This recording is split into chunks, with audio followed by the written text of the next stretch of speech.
Hello, Duke fans, and welcome to a basketball edition of the Section 17 podcast. I am here tonight. I'm your host, Josh Cox. I'm here with my guy, Jamie Holt. We're missing our other fellas tonight. It's just the two of us, and we're glad that you're joining us. Duke is on a 3-game winning streak after taking a little bit of a loss there in Chapel Hill. We won't talk much about that one, but Duke is on a 3-game winning streak back in the win column, most recently handily defeating the Syracuse Orange in what was an incredible victory in Cameron Indoor Stadium, 101-64. We're going to talk a little bit about that, a little bit about the Clemson game, preview this Michigan game coming up this weekend in Washington, D.C. But before we do all that, we got to keep the lights on. We got to keep it going here. And so shout out to our sponsors. We'll begin with our friends at El Rodeo. El Rodeo bringing you incredible Mexican cuisine. North Duke Street in Durham, approximately 10 minutes away from campus. Want to encourage you when you're craving a little tub of queso. Maybe you're craving your favorite Mexican beverage. Maybe some ACP. I don't know, whatever you're craving. Hit up El Rodeo and send us a photo, tag us or something like that if you're there. But want to thank our friends at El Rodeo for being a sponsor this season. Secondly, we want to shout out our guy, Matt Lunsford Bliven. In his second season as a sponsor, Matt Bliven, now with Chapel Res Realty, can get done anything you need in the real estate world in the Triangle, Raleigh, Durham, Chapel Hill area, and all around. Matt Bliven will help you invest. He will help you make decisions. He will advise you. He will connect you to the people that you need to be connected with. In fact, over the last couple of weeks, he has connected personal friends of ours in the real estate world here locally. And so Matt Bliven can help you in anything you need when it comes to the world of real estate. So I want to encourage you to reach out to Matt Bliven. His email address is mlb@chapelres.com. That's CHAPPELLRES.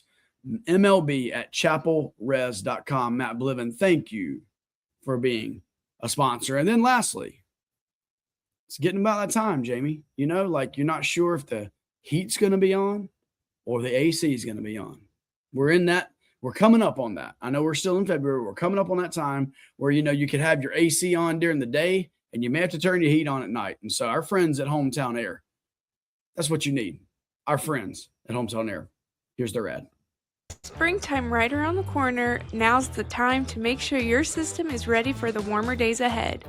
At Hometown Air, we are here to keep your system running smoothly so your home stays comfortable through every season. With reliable service, expert care, and attention to every detail, we make sure your system is prepared to perform at its best when you need it the most. Don't wait for the first hot day to find out your AC isn't ready. Call 919-568-3212 or visit hometownairnc.com to schedule your service and get your free quote today. And those are our friends at Hometown Air. Shout out to Jamie. Shout out to Laney. Shout out to all of our friends over there. And so if you do have any kind of residential HVAC needs, hit them up. Well, Jamie, as we mentioned in the kind of the opener there, Duke obviously took the disappointing loss in Chapel Hill just a few days ago, but they followed that up with kind of a workmanlike win up in Pittsburgh against the Pitt Panthers, a 16-point win, holding Pitt to 54 points. They then came home and played a Clemson team. And keep in mind, this is a Clemson team that was tied for second in the ACC.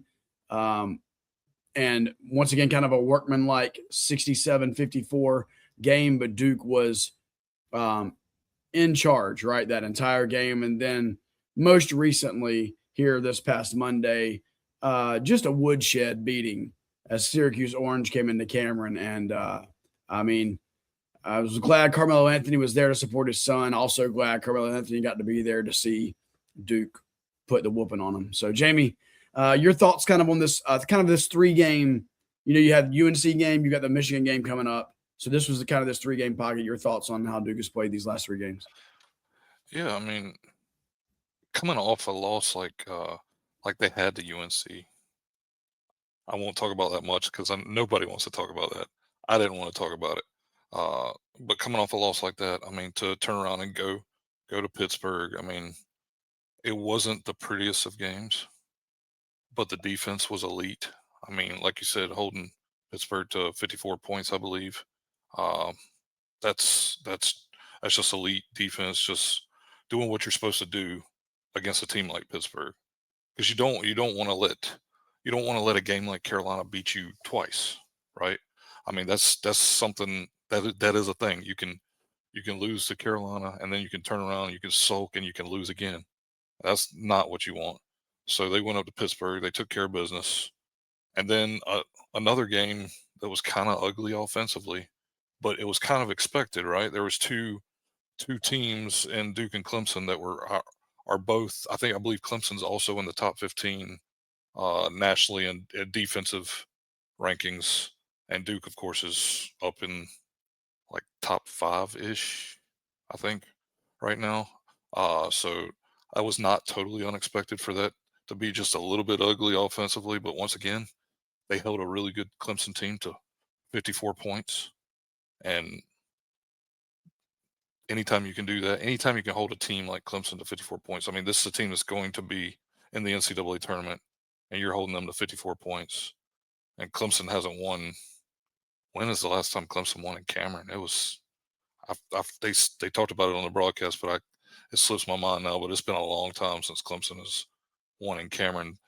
The Triangle area as a whole is not kind to Clemson, but then you move on to Syracuse, and you have the offensive outburst. And I know we have some stuff to pull up and show what kind of offensive outburst that was, like just historically, a historical offensive outburst coming from like basically the last 3 minutes of the first half against Syracuse. I think Syracuse had pulled within maybe 5 points, 5 or 6 points, and then Duke kind of defensively, once again, kind of fueled an outburst there to get it to 16 at halftime, and then just took them to the woodshed in the second half with 61 points, which is just, to me, that just blows my mind. Yeah, no, you're exactly right. And I think we would be remiss to mention that Clemson game without mentioning the play of Caden Boozer. In 22 minutes, Caden Boozer, 12 points, 5 of 8 shooting, 2 rebounds, 3 assists. Just played. That game was, in my opinion, and I believe I believe everyone pretty much agrees, that was his best game where he looked the most comfortable. And we know that as we've watched this entire season, a question mark at the beginning of the year was, what is Caden Boozer's role going to be on this team, right? With Caleb Foster. And we have seen throughout the season that those guys play well together on the court. They also can kind of run the offense, independently. And so shout out to Caden Boozer during that Clemson game. I thought that was just incredible. And then, let's pull up a couple of these these kind of wild stats. Let's see here. Let's do this one here. From the Syracuse game this past Monday, Duke shot 62. Is from ESPN Insights. Duke shot a season high 62% from the field, 101 points. That's their second most in a game this season. I believe Duke has scored 100 points 4 times this year. Duke was 29 of 31 on uncontested shots, 69 points on uncontested shots. They were 11 of 13 on open threes, 10 of 11 on second chances, 52 paint points, tied for the most Syracuse has allowed in the last 2 years. And, of course, Cameron Boozer leads the way there. But, I mean, just Jamie, that's pretty incredible. That 29 of 31 on uncontested shots. Like, that's unheard of. Like, I mean, I'm not sure that NBA teams, like, do that. Like, I mean, that was just an unheard of run. 11 of 13 on open threes. Like, this team hasn't been a great shooting team all year, in my opinion. I mean, they have some good shooters. Don't get me wrong. Obviously, Isaiah Evans comes to mind, and others. But to be 11 of 13 on open threes, and Syracuse defense, golly, like how do you give up that many open threes? Like, I mean, I know and these were guys that Isaiah Evans was open. Like, they were open. Nick Hamenia hit a couple of threes, and he looked really good. And hopefully down the stretch we can see him come into his own. They just unreal. Like, cause you just don't 52 paint points. That's ridiculous. Like, they may have got Syracuse's coach fired. Like, I mean, I don't know. Well, Like, I know I'm with you. I mean, I felt like Syracuse appeared like they were completely disinterested. They were disconnected as a team, and Duke was just able to do whatever they wanted to do, And to your point, we just spoke about the 2 games previous, the Pittsburgh game and the Clemson game, where Duke held their opponents to 54 points.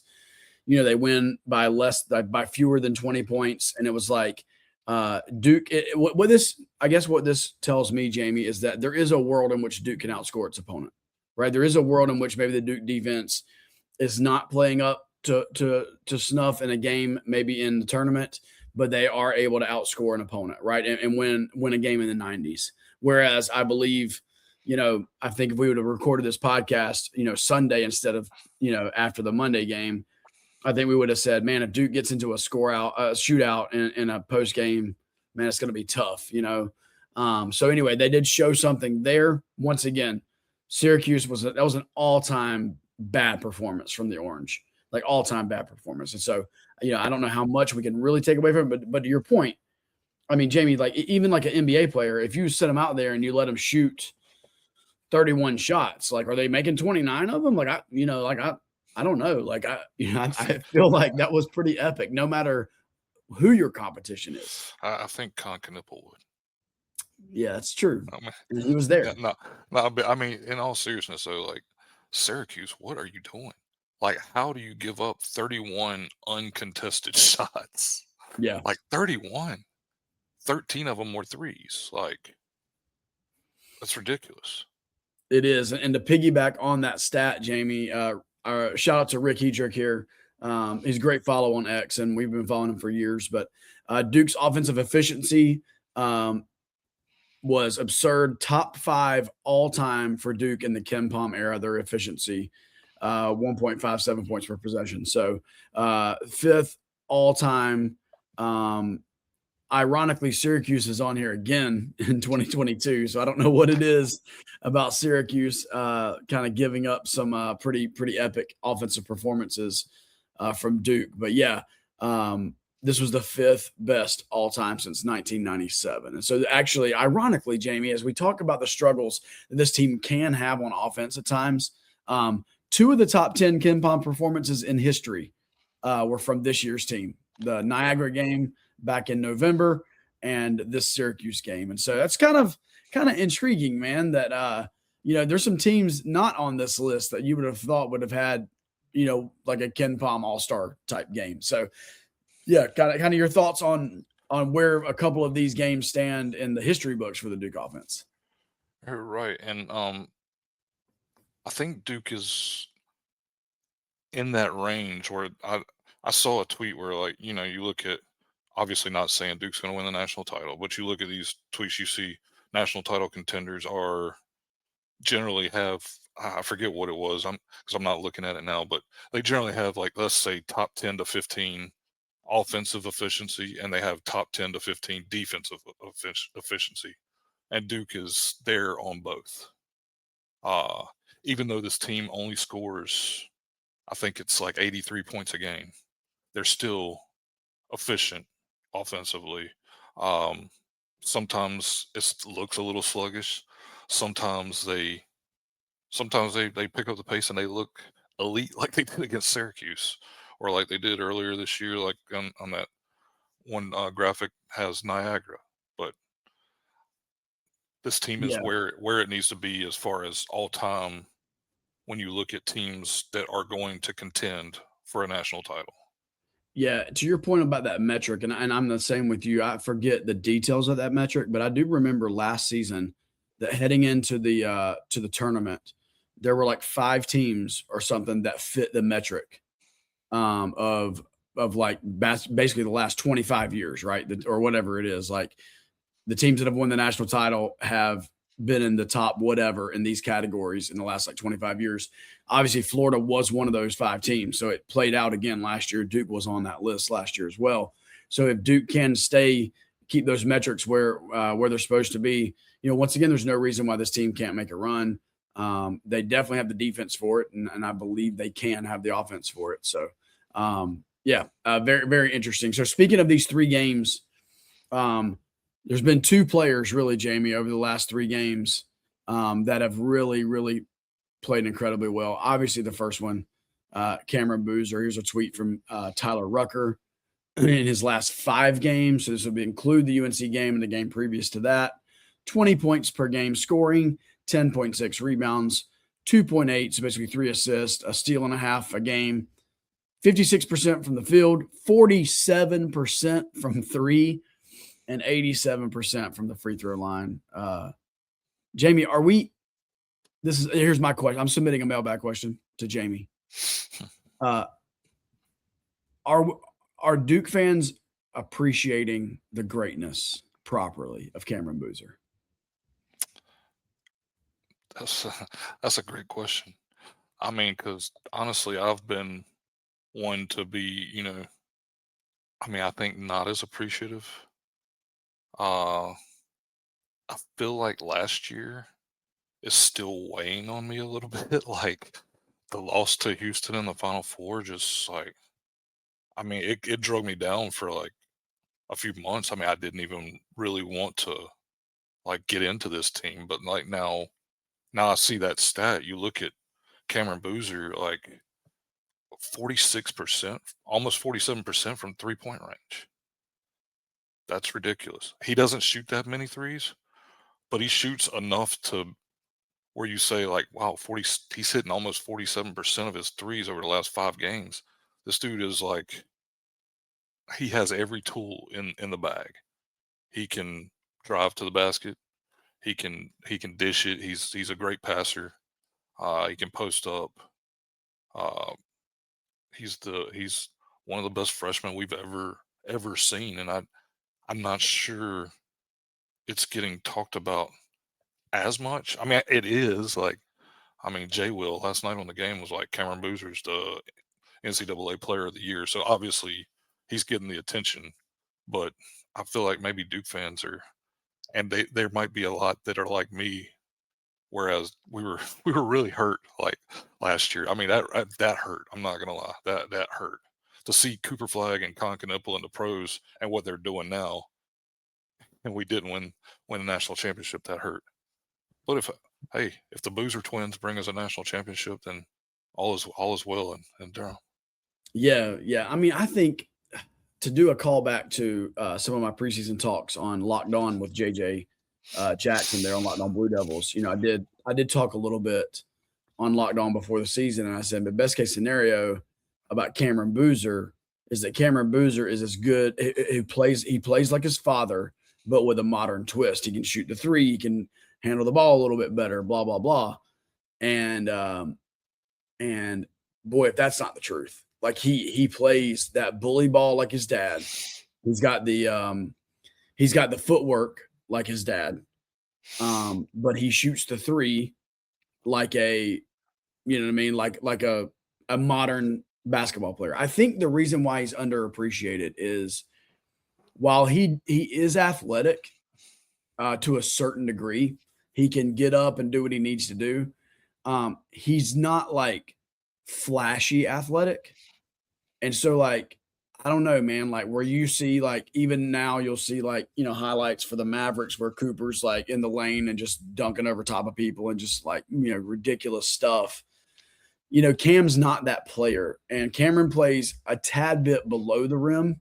And I hate this comparison, but I think it's there a little bit like Hansbrough-ish. And I hate to say that, but like much better player than Hansbrough, especially at his age. Cause if you go back, shout out to Tyler Hansbrough's parents. Tyler Hansbrough, at the age that Cameron Boozer is now, like 19, he was still like a sophomore in high school. Like Tyler Hansbrough didn't get to college, so it was like 2021 because they were just trying to milk the system. Anyway, I digress. That's just the truth. My man was like a 21-year-old freshman or something. But anyway, he's got a little bit of that weirdness to his game, footwork, drawing. Well, he attempts to draw fouls. Over the last 5 games, I don't think he's gotten a whistle, but he attempts to draw fouls really well. So that's the first player, Jamie. So that's the 5-game stretch for Cameron Boozer. Duke fans, appreciate Cameron Boozer, please. That being said, he is a much better shooter than Tyler Hansbrough. And Tyler Hansbrough could never handle the ball like what Cam Boozer can. Yeah, I'm really referring to when he does get the ball on the post. When he's got kind of a below the rim, right? Yeah. I get that. But I think it'll work. I think it will work in the NBA just because of his other intangibles. Correct. Ultimately, I didn't realize how good he was handling the ball. Like I heard it, I saw it on highlights and stuff, obviously with him coming in, but I didn't realize until actually just sitting down and watching, like, man, this guy can really handle the ball. He's one of the better ball handling, bigs I've seen recently. So he's more like the modern big, what you see in the NBA now, like the guy that can stretch the floor, he can handle the ball, he can pass it. Yeah, you can run your offense through him. Yeah. You can run your offense through him for sure. I think that's going to work. I think it's going to work in the league, unlike a guy like Hansbrough. It did not work in the league.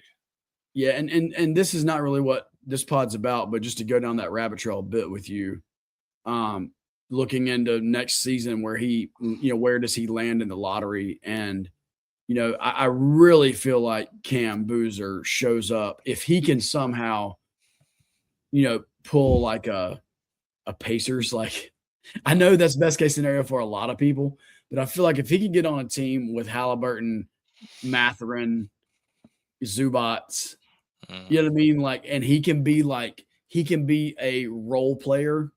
Okay, if he can fill an Aaron Gordon role on like Aaron Gordon does on Denver and not have to be Aaron Gordon on Orlando. You remember Aaron Gordon had to be the guy at Orlando and he just wasn't. Like, I think if Cameron Boozer can be that third option on a team, a playoff team, I think he can go in his first season and be trusted.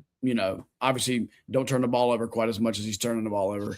But I think he can be trusted. So anyway, that's the first player. So moving on, obviously the second player, Duke has been, I'll say not Duke hasn't been. I talked to John Shire about this after a game. Duke hasn't been trying to figure out who their number 2 option is. Everybody else has been trying to figure out who Duke's number 2 option is. And I think Isaiah Evans over the last 3 games is beginning to solidify that there's not really a question about who the second guy is, especially during ACC play. But his last 3 games, Isaiah Evans, 19.7 points per game, 60% shooting from the field, 57% from 3 on 21 attempts. Listen, not only are these counting stats great, but there are a couple of plays. I think our guy Brian Geisinger and Jordan Mann would both appreciate this. There was one specific play where he was running like a curl up to the top of the key where he typically just gets the ball at the top of the key. And he like ran that curl and then flared. And like Gongba or Malik set like the flare screen for him. So you thought it was coming up on a curl and then he flared over, catches the ball, catch high, keep high, nails the 3. Like, man, he just seems, Jamie, to be in such a rhythm. And it's not just in shooting the 3. It is his penetrating to the basket. He had the and one against Syracuse. He's had a few dunks where he just really takes it strong. Man, what have you seen over these last 3 games from Slim? And do we have the benching that John Shire in the first part of the second half? Do we have the benching to thank for this? Because because I think I mean obviously John Shire knows who Isaiah Evans is, but I think something like that kind of ignites something in Isaiah. He's that type of guy. It makes him mad. It drives him. He's like, oh, you don't think I'm good enough. You benched me. You benched me at the start of the second half. It's like, okay, I'll show you. Yeah, that was definitely odd because that does not happen often, right? I mean, No. Shire takes from the K playbook, like his starters start both halves, like Yeah. period. There's got to be something But crazy. And then Isaiah had in been, that game, it wasn't just him. I think it was also Caleb yeah, or somebody. Like there were two yeah, starters that didn't start the second half. and Isaiah had been in a little bit of a slump, right? I mean, we had seen it, like, maybe not even a little bit of a slump. It had been several games, like, he had kinda been slumping, his three-point percentage was down, but, yeah, I think he is who we thought he was, like, and the added, uh, part to his game of being able to drive it to the basket, and he's just showing NBA scouts, like, "Look," I was like, "I can do everything. I can shoot it. I can drive it." He wreaks havoc on the defensive end. He does. He's another guy. He's got that length. He's got those long arms. Like he does a little bit of everything. And I think once again he's another guy that we should appreciate while we have him, because I'm not sure if we'll have him again after this year. Yeah, no doubt, no doubt. Well, anyway, we got a big game coming up. Well, we're going to talk about it. I think we'll do that on our last mailbag question. I think there's a question about Michigan, so we'll hold our thoughts on the preview for the Michigan game until this end of the mailbag. We don't have tons of mailbag questions tonight, but let's move in to our mailbag and shout out and thanks to those who both some folks that tweeted and then also some folks who reached out privately with a couple of questions for the mailbag. Jamie, if you want to roll with that, man, we'll get started. All right, I'll start off with our guy Sam on X at Bleed In Duke Blue. He wants to know what our thoughts are on Darren Harris getting a couple more of Jimenez's minutes. He says, "Don't get me wrong, Nick has to be on the floor, and even more so than Harris. He's not suggesting anything crazy. He just wanted to know if Harris could get a couple of those minutes, because Nick is averaging 18.4 minutes per game, and Harris is at 9.6." Yeah, And that's a great question, and I think more than maybe Hemenia, I think the question really is more about Slim, and because Darren typically is in the game opposite of Slim. Now there are times when they're on the court together, but it's not a ton. And so here's the thing: we just spent the last 5 minutes talking about Isaiah Evans and in the 3-game kind of burner he's been on. It's tough to find minutes for Darren Harris if Isaiah Evans is going to shoot 56% from 3-point range. You know what I mean? Like that's very tough to do. It's very difficult when Dame Sarr when he is defending, like he is absolutely wreaking havoc on a ball handler. And then Nick Kamenia comes in and not only plays solid defense in Sarr's stead, but he at least in this last game, he was hitting from long range. Like it's very difficult, man. If you're John Shire, like who are you pulling minutes away from? And I will say this as a guy, like me personally, I love Darren Harris. Like I love like his demeanor. I love his commitment to Duke.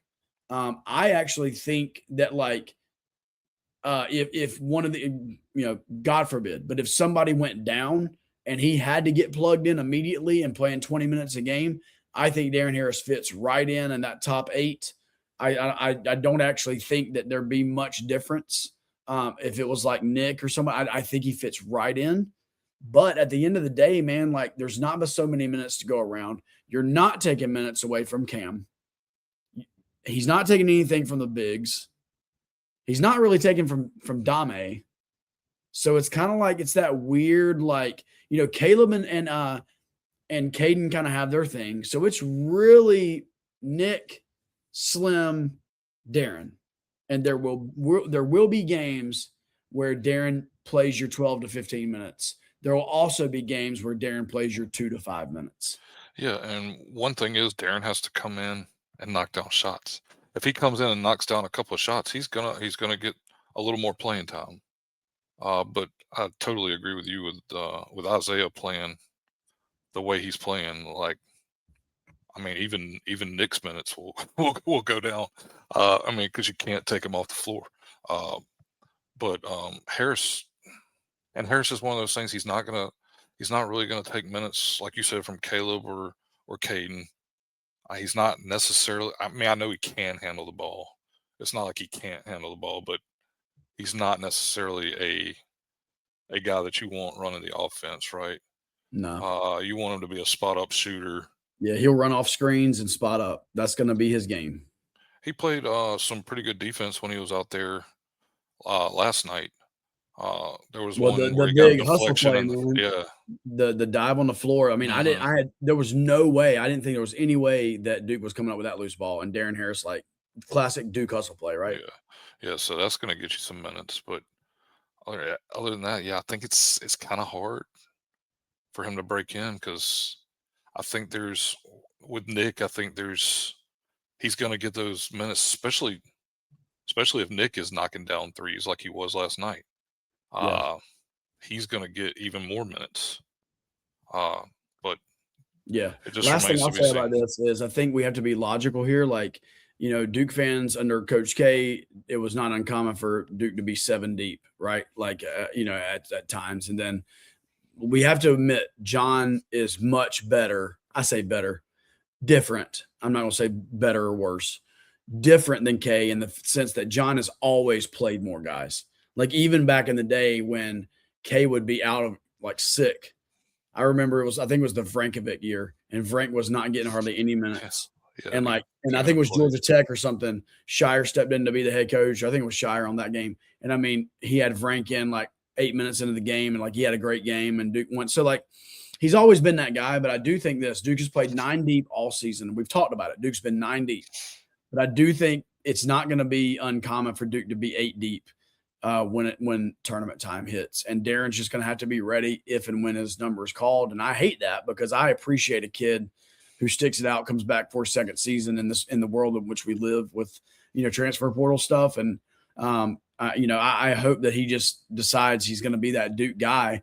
But who knows? Anyway, all that to say, like shout out to John for at least being 8 deep, right? And then I'm down. I'm cool if he stays 9 deep, but we'll see.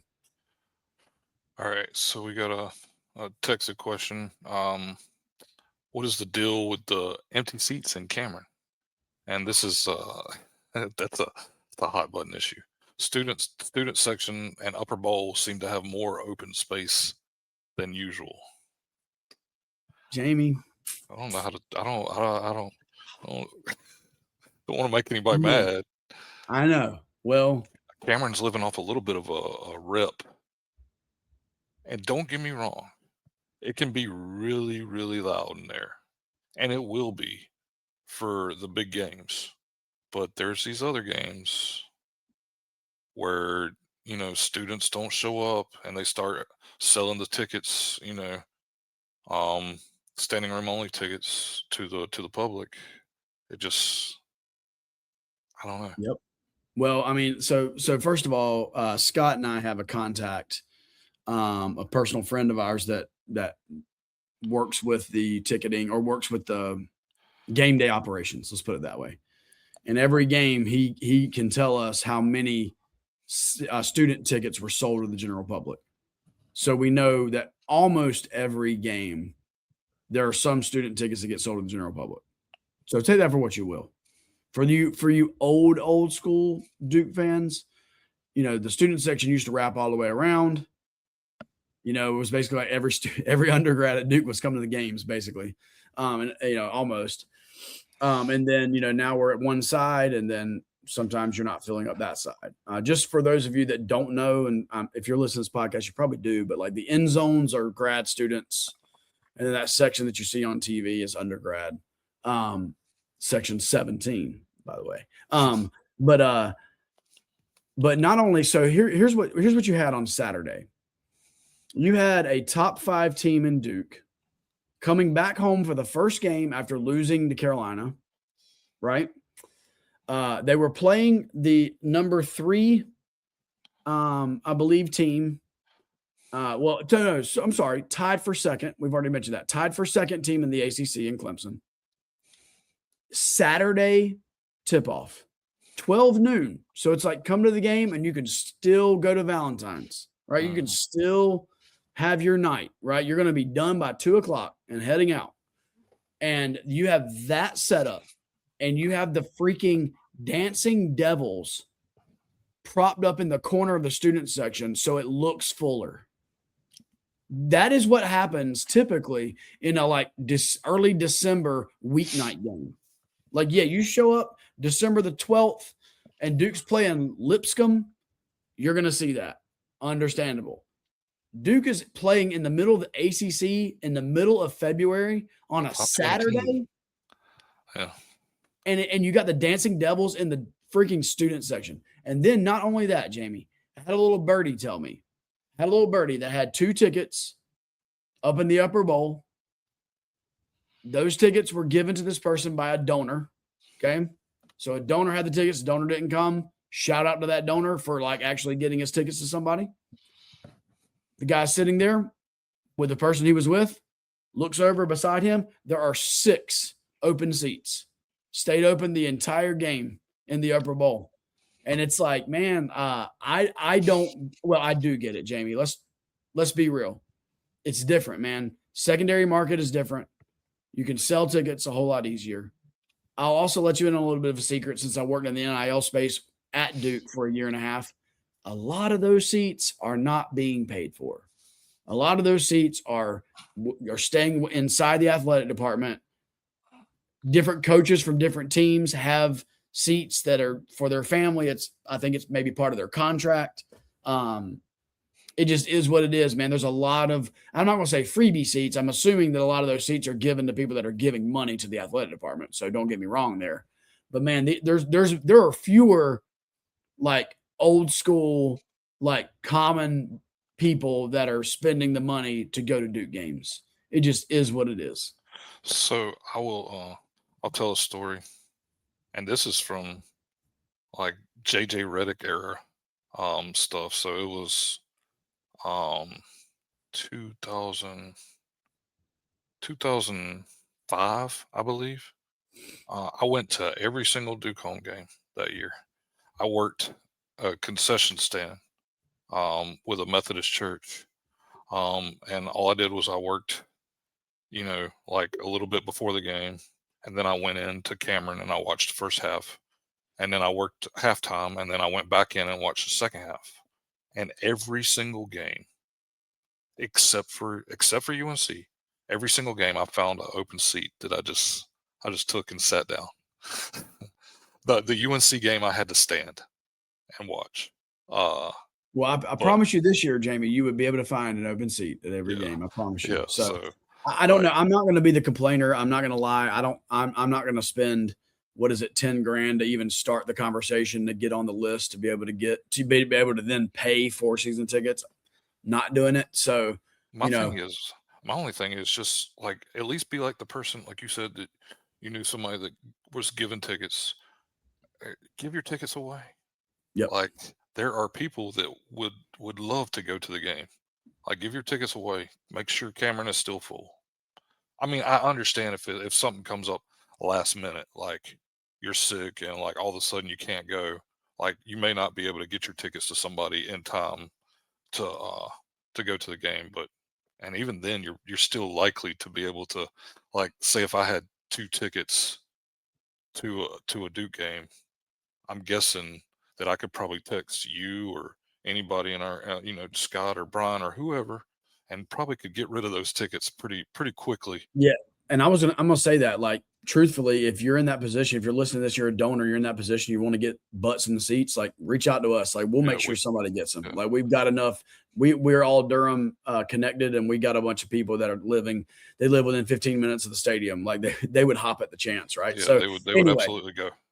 Yeah. So anyway, all right, moving on from that, I don't want to complain too much about it because Cameron still is a great place to watch a game, but it's not what it used to be. So all right. I thought this was a neat question, and this is from our guy Timothy Gonzalez. Shout out the Texan.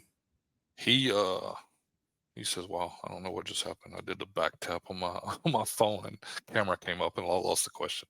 But anyways, which starting 5 Duke team would win in a pickup game? And he says between the 1978 team and the 1986 team. But I mean, we could this is a broad discussion. I mean, you can, like, for me, like in 1978, I was like, I was born.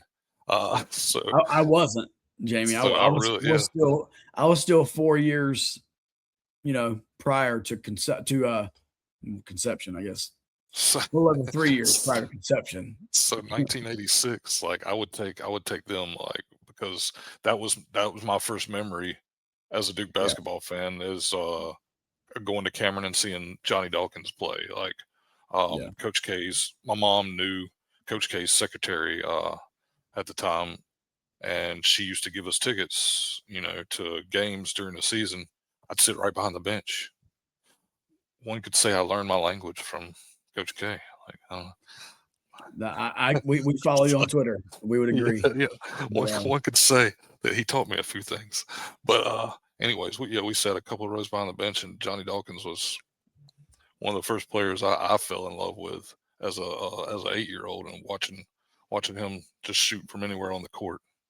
Yeah, So and that 78 team, obviously Gene Banks is the guy on that team, right? And it's like I don't once again, I mean, I've seen clips and highlights of Gene Banks, but I don't have any concept for it. But the broader question is, how do we compare teams from different eras, right? Like, I mean, this is a broad basketball debate that we don't have to get into. no, But I was here's making the statement early last year, and people were mad at me. Like, where does this Duke team rank as the best all-time Duke team? And I now hold to that very strongly, that I yeah, and think here's that the 2024-2025 team with Cooper Flagg, Con Knippel, Kaman Malawach, Tyrese Proctor, etc., Sion James, like there's you a freaking NBA starting five right there. Like I think that team, I think the only team that you can compare to that did not win a title for Duke is the 1999 team. And I think now the I don't think 1999 team was elite. I don't think they could. I do not think they could guard 2024, 2025. I don't I think they could know. guard them. I know. Like, and I love that 99 team. Like, that's the type of debate that we could really get into, because we lived it. I mean, we Yeah. saw that 99 team. I went to this is a great cool story too. I went to the Dean Dome actually to see Duke and Oh, that's Carolina cool. play. We were given tickets by a Carolina fan who did not want to go to the Dean Dome because he just knew that Duke was going to win. Uh, they asked me, they asked me if I was going to wear Duke gear. I'm like, absolutely. They still Yeah. gave me tickets. They just said, just be respectful. I'm like, okay. Yeah. Yeah. Everybody hated That me by was the time we left. that was the Maggette season, right? The one Yeah. year. So Hmm. I was at the game when he did the famous pull up dunk and he smacked the backboard with two hands. Hmm. I forget. It was, I believe it was against like I forget what it was. It wasn't like a great game, but I remember being at that game and like he got teed up for it and it was like well deserved. And I'd do it again, right? But I still really believe I would take the 2024, 2025 team. yeah. I just think I would. Well, But and I would even say that the I would even say you got to put it in top 5 in history. I think the 92 team is the number 1 team. I think that's really kind of no debate. I think that 2001 team, man, nasty. But then I think from there, you can't say the 2010 team. I love the 2010 team. Like, I do, but like objectively, that team was not if you put them on the court against 99 or 2025, it's not gonna be there. And even 91 the same way. John Shire would say that. Like, John Yeah, I Shire think would be like, John would too. "There's Yeah. there's not a chance. There's not." And Cooper I think Flag. there was a Reddick season where they Yeah. didn't win, but there was a Reddick season. I forget what exact year it was, but there was a Reddick 04. Williams season. Yeah, 04. Yeah, that's right. Yeah. Where you could put it out there. But anyway, it's a great debate. I'm sure people, especially when you start debating the 99 team against any other team, there's a lot of people that get pretty passionate about that debate. And so if you're watching this, put it in the comments. What is there a better team than 1999, better Duke team to not win a title than the 1999 team? We'd like to hear your thoughts. All right. And our final question, what wants to know, what do we think of Michigan and the matchup this weekend? The number 1 team in the nation, Michigan, which at the time when we started recording this, they were handling Purdue, which I They think, ended up winning by around 10. yeah. So they pretty much handled them, but Purdue kind of made a run at it. Yeah, But Purdue had a good second half, but yeah, man, Dusty May, I had to look him up. Florida Atlantic. He had the 2 seasons. He had the Final Four run with Florida Atlantic, and then he took him back to the tournament the following season. OG, bro. He was a Mike White guy, yeah. Florida, but OG, dude, Bobby Knight, OG at Indiana. Well, he was a GA there, I believe, back in the day. This guy has got this Michigan team. I mean, they've recruited well. They're obviously spending money to get this roster. But, we all know that spending money to put a roster together does not guarantee you to be 25-1 or whatever they are right now. One loss on the season. They lost a home game, actually, to Wisconsin by 3 points. Yeah, man, just doing some digging a little bit on them. They really go like 9 deep. I think they have 9 players that play 14 plus minutes per game. And they're very balanced, man. When you look at like their scoring and man, I'm telling you, Jamie, I don't know what to think. They obviously score some more points per game than Duke does. 90, But I'm just looking. almost 91 a game. Like I think they're at 90.6. They give up more defensively than Duke does. I think they give up around their 68 margin of points a victory game. is higher than Duke. I think their margin of victory is 22 or something, and Duke's is 20. They got our friend. They got our friend Elliot Cadeau. That's right, and ironically, Elliot Cadeau is shooting 40% from 3-point range. Yeah, so apparently we can't leave him open anymore. I know, or we so, can. So just let me give you this, Jamie. Their leading scorer is Yaxel Lindenborg. He only has only averaging 14.4 points a game, right? But he rebounds well. He's a 6'9" forward. Morris Johnson averaging 13 points a game. He's shooting 70% from the field. His effective field goal percentage is 69.2. Once again, another 7 rebounds a game. Mara is their center, 7'3", averaging 7 rebounds a game, shooting over 65% from the floor, almost 3 blocks a game. And then, but here's the thing. Yeah, that's what I'm saying. So their front court was 6'9", 6'9", 7'3". Correct. That's correct. Then they get small. They get 6'4" and under for their guards. And so that is an interesting thing to look at. I do find it interesting though, the scoring. They have guys from 7.6 points per game up to 14.4 points per game. And that's 8 guys that average between basically 8 and 14 points a game. That's pretty incredible, man, that a team has that kind of depth. Like I mentioned, I believe before, they have 9 guys that play over 14 minutes a game. Man, it's going to be an interesting matchup, won't it? Yeah. And I think I was curious with the game being in DC. We do know that is this, I believe I read where that's the second largest alumni base for Duke. Obviously, the New York area being the number 1. I don't know what kind of alumni base Michigan has there. Could this be kind of a home game for Duke possibly? But Michigan will probably, I imagine they'll show up pretty good.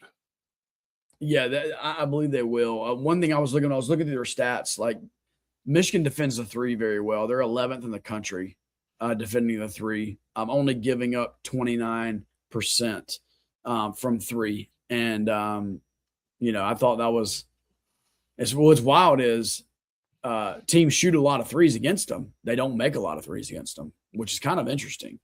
They're a great rebounding team. They, especially on the defensive boards, they're not a huge offensive rebounding team. They're 5th in the country on defensive rebounds. They share the ball very well. 3rd in the country on assist rate. I'm sorry. I said that wrong. They're 9th in the country sharing the ball. 9th in the country. Anyway, I was looking at defensive stats, not offensive stats. But they share the 9th in the country sharing the ball. They speaking of their front court, 153 blocks on the season. So that's pretty incredible. So correct me if I'm wrong. That's not something our front court does a whole lot of. I don't feel like we block a ton of shots. No, but once We again, get a lot of deflections. I mean, it's obviously with Malik, Malik, man. yeah, It's Malik. And okay, what to go to revert back 45 minutes to the very beginning of the podcast to the personality of Cameron Boozer. The difference between Cam Boozer and Cooper Flagg / Kaman Malawach is Cooper Flagg and Kaman Malawach were going for the block every single time. And when you go for a block, what do you give up? Defensive rebounding. right. You do. You can't do both. You cannot go for the block and get the defensive rebound. Let's say that 9 times out of 10, you're not going to be able to do that. Cam Boozer seems to be a little bit more content to not go for the block and to get into defensive rebounding position. Yeah. So I do think that's just a different philosophy. It's just they're different defensive players. It's a challenge the shot and make sure you board. Like, Yep. That's a coaching thing from when he was. I mean that's probably a Carlos Boozer thing. Like from when he was a kid. That's probably what Carlos has instilled in him. Get that defensive rebound. Box out. I would say this, man. Key to the game, just by looking at how dominant their front court is, and I don't think this is a shocker to anybody. We're not bringing you anything that you're not going to figure out yourself, probably, but it's got to be to stay out of foul trouble. It's got to be Gongba cannot get two quick fouls in the first 4 minutes of the game. Pat's got to stay on the court, man. As good as Malik is, and I think Malik can wreak havoc no matter who they put him up against, it's probably not the best matchup for him to be up against a guy that's got 6 inches on him or 5 inches on him. Like, probably not Malik's best matchup. So Pat needs to play a good game and play a lot of minutes in this game. And against a team that scores 90 points a game, my biggest issue with Malik is obviously not his defense. It's the fact that he just doesn't give us hardly anything offensively. I felt like last year he was a little better with getting a dunk here. Oh, so much attention to Cooper Flagg, but it's the same deal with Carlos Boozer. He gets so much attention, you would think. Cameron Boozer. Carlos Boozer. Cameron Boozer. Yeah. I watched them all. But Cameron Boozer. Yeah. You would think that he would be able to just camp out and like get a dunk, get something. Well, wasn't it the Pittsburgh game? It was a game here recently where he did get into a double figures where Malik did. And here's the thing about Malik. Every now and then he's good for a three. Like he can shoot the three. Yeah. It's just a matter of like he doesn't shoot them hardly at all. And it's like, it just is what it is. But you're right. Like especially if Pat, God forbid this, but if this is like a under 20 minute per game or under 20 minutes played type game for Pat, like Malik is going to have to just ball out because there's nothing behind him. Like there's nobody else. So I believe the front court matchup is definitely the key. And then, if you think about it on the other hand, you've got Dame who's going to, match up against one of those 6'9" guys as far as they're going to defend him. It'll be interesting to see if Dame can, utilize a little bit maybe of a quickness mismatch there. But they're good, man. They're really good. I think we both were watching the first half of this Purdue game. They've got a stretch here coming up where, they've got Illinois coming up here soon, Michigan State coming up here soon. They got a stretch of games that are just going to be brutal for them. So we're going to see if Michigan is as good as they've been all season. And there's no reason to think they're not. So, Duke wins this game. It's just another like hat tip to John Shire. If Duke wins this game, that big preseason hype of all of the non-con games that Duke was playing, Duke will come out of that with one non-con loss. Yeah. And man, that's freaking incredible. If you win this game, you've all but locked up a 1 seed in the NCAA tournament, and quite possibly even the overall 1 seed. Obviously, they wouldn't be able to fall apart the rest of the year, but I mean, they're on that path to another 1 seed and to a potential overall number 1 seed. Yeah, absolutely, man. Absolutely. Well, thanks for sending in your questions. We want to encourage you to comment. By the way, we'll take this time to encourage you to follow us on X at Section 17 Media. Same handle on Instagram. Find our Facebook page at Section 17 Media. If you want to talk football, we still have our Duke Football Talk Facebook group that you can join. And then on YouTube, we would appreciate subscribe, comment, all that good stuff. But don't leave. Don't leave yet. We got about 5 minutes. We want to bring in a segment that we've been doing since we've been talking basketball, and that is Duke in the NBA. And as you know, Duke is well represented in the NBA. And tonight's Duke in the NBA highlight is none other than Jalen Johnson. Now, Duke fans, we understand there's a little bit of a complicated history with Jalen Johnson. Jalen Johnson obviously played the COVID season at Duke, and halfway through the season decided to shut it down and to focus on the NBA draft. I understand some Duke fans felt a certain type of way about that. I get it. But I think that we've all seen that over the last 2-3 years, Duke and Jalen Johnson let bygones be bygones as far as the fan base is concerned. The program is embracing him and has embraced him. They remain like super tight. So it's Jalen Johnson, all that to say, a legitimate certified Brotherhood member. And is he not having just an incredible, incredible season? 23.3 points a game, as you see on the screen if you're watching. Over 10 rebounds a game, 8 assists. He's almost averaging a triple-double, Jamie. Almost averaging a triple-double for the Atlanta Hawks. Jalen Johnson is playing so well that the Atlanta Hawks were okay with parting ways with their old franchise guy in Trae Young and really putting all their eggs in the Jalen Johnson basket. Jamie, I don't know how much you've been, and I'll be honest with you, I've not been able to watch a ton of Atlanta Hawks basketball. I know that's shocking that I've not been watching a ton of Atlanta Hawks basketball. But I would assume you haven't either. But man, just talk about like maybe the surprise is the right word, but kind of the upstart season that we've seen from Jalen Johnson. Oh, he's still muted. Jamie's still muted over there. So, and by the way, before you answer, All-Star Jalen Johnson. Not only was he an All-Star, he had a freaking incredible All-Star game this past weekend. So go ahead. Yeah, my biggest surprise, honestly, is the assist. Like that 8 assists a game. That's good for 4th in the league. That's pretty insane. Like you said, he's getting close to averaging a triple-double. That's 10 rebounds a game, good for 7th in the league, and 23 points a game. Like that is definitely a cornerstone franchise player numbers, and I think Atlanta did the right thing to make him that guy. Make him that focal point, right? Just build around him. He's the type of player that you want to build around for your future. Well, here's the interesting thing. You've got like a Dyson Daniels type player there who's a defensive kind of stud.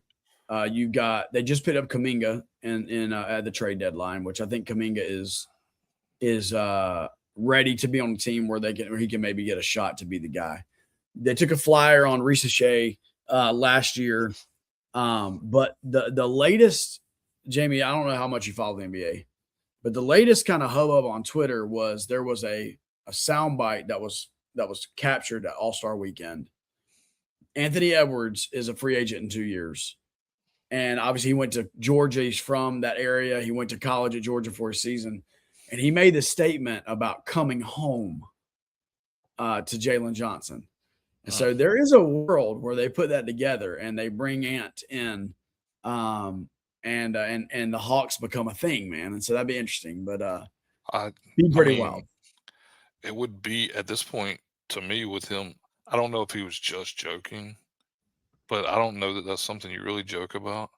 I think the Hawks would kind of have to fumble it pretty badly to not land Edwards at this point, right? I mean, yeah, I agree. I mean, I think there's something to be said there. I also think Edwards is the kind of guy that like he's a unique personality. He's a unique guy. He's like the most confident player in the league. And I think there would be a element there of like, I'm going to go to Atlanta and like, we're going to freaking win the East. Like, that's what I'm going to do, you know? So like, I do think there could be something there. I think it's way different than like a Steph Charlotte type discussion that was going on 10 years ago. Like just radically, Ant is a different guy. I don't think it made sense for Steph, but I can absolutely see where Ant is like, heck yeah, I'm going back to Atlanta and this is what we're going to do. And like, anyway, it's not an Anthony Edwards podcast, but Jalen Johnson, all that to say, Duke fans, embrace the greatness that Jalen Johnson is showing, and shout out to him. So anyway, Jamie, anything else, man, from you? Shout out to Scott. We missed Scott tonight. You know, Brian's in hibernation, but anything else from you, man, before we close up shop? I think we're good. I was just looking forward to the game Saturday. That'll be most interesting game of the season, at least for me, up to this point. Yeah, for sure. And shout out once again, want to shout out to John Shire and the program for putting together this non-conference schedule. There's one thing that will not be said about this Duke team when the tournament starts, and that is that they have not had experience in big games, because they have absolutely had them. This season is the best non-conference schedule that we have ever seen. And so shout out to the program for putting that together. But thank you for joining us on this basketball episode of the Section 17 podcast. For Jamie Holt, for the missing members of the show, for our producer, Tyler Witt. Shout out, Tyler. This is Josh Cox, and this has been another episode of the Section 17 podcast.